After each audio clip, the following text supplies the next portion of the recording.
Welcome back to CSE Core Concepts. In my last video, I had introduced you about the linear queue data structure. In that video, we discussed one problem where we were we encountered a problem with linear queue, and we understood that some space is being unutilized in case of a linear queue. In case you have missed that video, I insist that you go and check that video and first study that example so that it will be more clear to you why are we going for circular queues. So let us first understand what do we mean by a circular queue. Here circular queue means a circular arrangement of the queue, unlike your linear queue where q of first is the first element, fine, and q of n is the last element, but they are arranged in a circular fashion. Okay, that means again when you are at the end of the queue, your rear can increment to the first position back. This has been actually done to overcome the problem of unutilized space in linear queue, which is implemented as an array.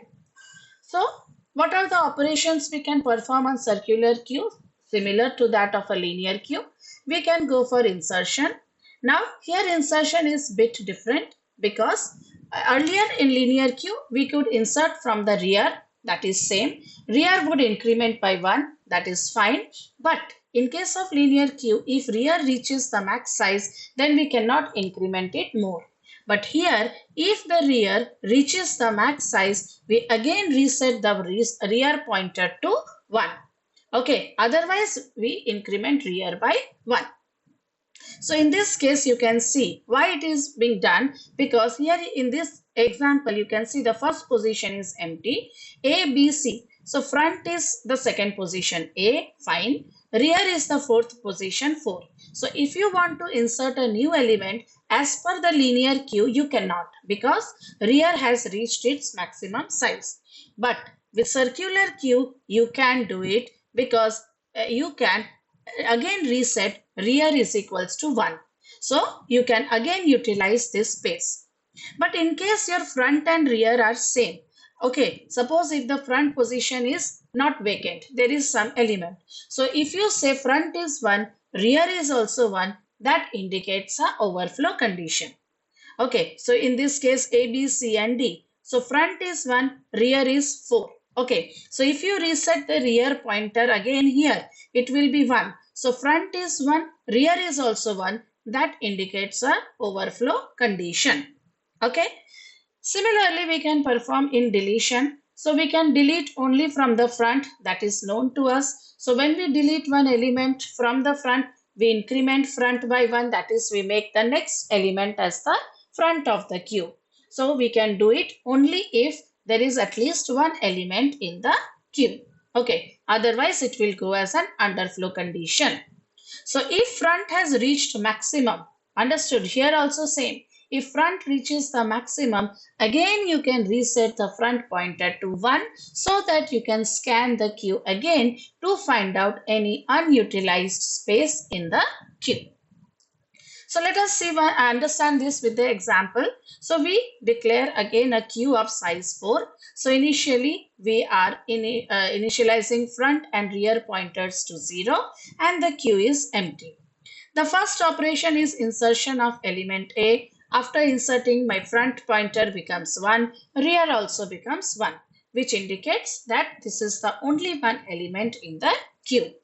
Then I am going to insert the next element B. So when we insert any element, rear pointer increments. So rear is 2, front is A. Well, then insert another element C. So rear is now 3, front is still A. Insert element D. Done. So right now my front is 1 and rear is 4 and my queue is full. Now I am told to delete element A.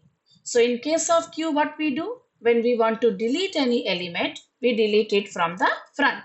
So my A is vacant, the position has become vacant, and my front moves to the next element, that is B. Insert element E. Now if it is the case of a linear queue, would you be able to insert E? No, because rear has reached its maximum limit. But since it is a circular queue, when the rear reaches the maximum limit, you reset rear to 1. Okay, and you now check the value of front is 2, rear is 1. They are not same. See, if front is also 1, rear is also 1, that indicates an overflow condition. But here front is 2 and rear is 1. That means the first position is vacant. So you can insert the element E. Delete element B. So your front is 2. You will delete B and make C as your front. So front is the third position. Then insert element F. So where will you insert element F? Rear is equals to rear plus 1. So rear is now 2. Front is now 3. All well, good? Fine. Then next is to delete element C. So front is equals to now 4. D has become your front and rear is your 2.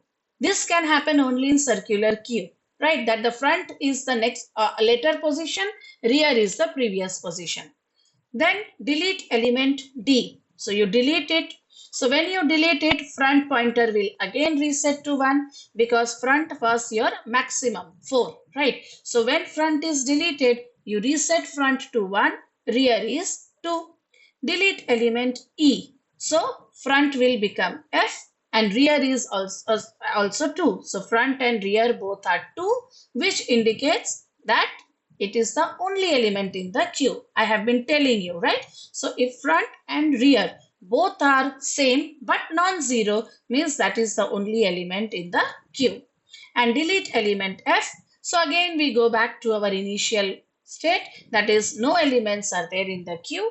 All are empty. Front is 0, rear is also 0.